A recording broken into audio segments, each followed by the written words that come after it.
Página 122. A matéria surgiu do nada. Qual é o valor da matéria? Nenhum. Agora, a esfera é diferente, por a natureza ser de aparelho racional.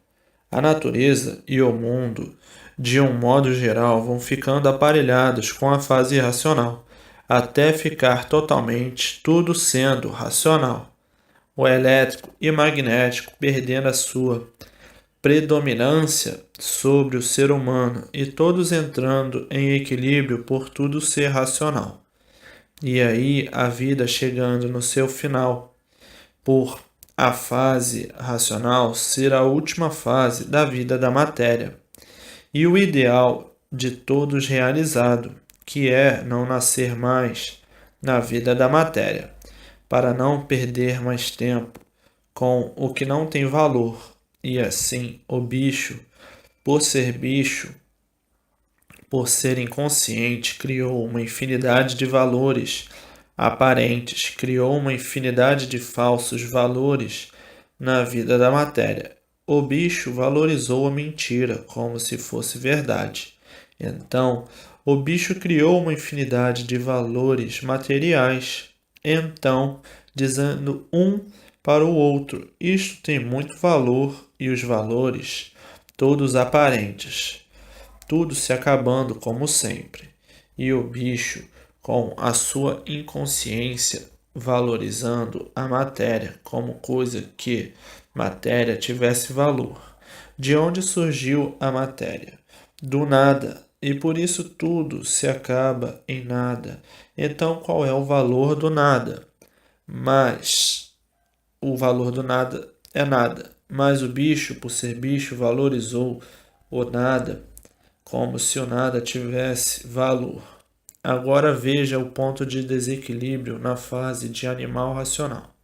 E por causa deste nada brigavam, guerreavam, se matavam e se torturavam, como coisa que o nada tudo fosse, como coisa que o nada tivesse valor.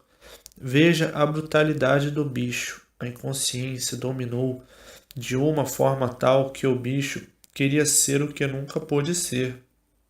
O bicho queria ser tudo, esquecendo ou não sabendo que nada era. A vaidade do bicho sempre foi tão grande que o bicho não dava conta da sua inconsciência.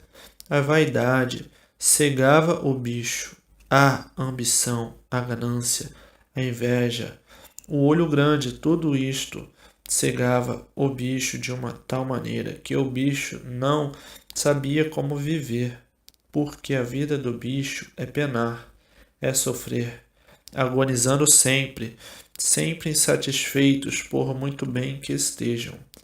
E daí o bicho se tornava insaciável, de forma que o bicho criou e inventou os horrores para a sua destruição mais depressa, e por isso a poluição, envenenando a atmosfera. Para a liquidação do bicho, o bicho humano, como em outras épocas, era tratado. E assim a ferocidade do bicho humano sempre foi uma coisa incalculável. Então, dantes, em outras épocas, era tratado o bicho humano e o bicho das selvas. Depois, com o adiantamento da evolução do progresso das palavras, é que surgiram novos nomes, de acordo com o adiantamento da época. Foi onde botaram o nome de animal racional, e com as novas invenções de palavras, botaram o nome de gente, dizendo o seguinte: eu sou gente, não sou bicho. E com o aperfeiçoamento das invenções de palavras, novos nomes, novos dotes. E assim foi a evolução dos papagaios, inventando sempre palavras novas de acordo com o orgulho, a presunção e a vaidade. Novos nomes, novos títulos para os pretensiosos e orgulhosos se colocarem uns melhores do que outros. Que o bicho sempre foi muito vaidoso e prosa e pretensioso. Então, criaram os títulos de superioridade, os nomes de superioridade e os nomes de inferioridade. Até que ponto chegou a vaidade do bicho? O bicho sempre quis ser um melhor do que outro, mais bonito, mais sabido, mais prova, mais em tudo. E assim, veja a confusão no meio da bicharada, como é tão grande, que chegou ao ponto de desentendimento total. E daí o desequilíbrio geral. Qual é o bicho que vive hoje satisfeito em cima da face da terra? Nenhum. A insatisfação é grande universalmente. E por isso as encrencas, o torvelinho de confusões não cessam. E daí a vida de todos se tornando cada vez mais penosa, e o aborrecimento, o descontentamento, sendo geral universalmente.